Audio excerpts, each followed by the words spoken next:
רק נפרש אותם פה קצת.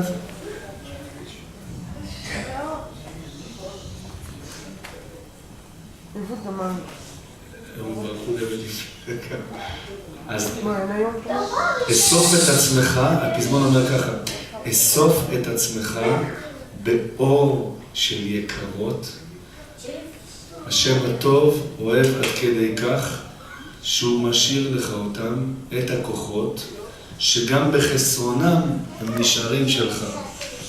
יש לכל אחד מאיתנו כוחות נפש פנימיים שלא לפעמים נראה שהם לא נמצאים איתנו, הם נמצאים איתנו, ויש לנו מתנה בפנים. את הכוחות האלה צריך לדעת להפעיל אותם ולהתחבר אליהם.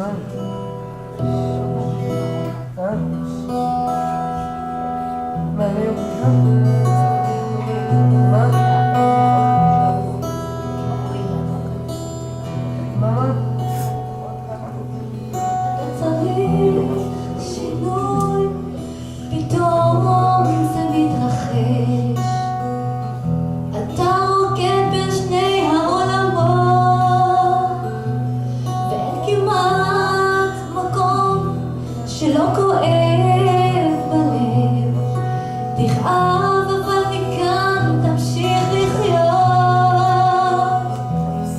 אסוף את עצמך באור של יקרות, האל הטוב אוהב עד כדי כך שהוא משאיר לך אותך.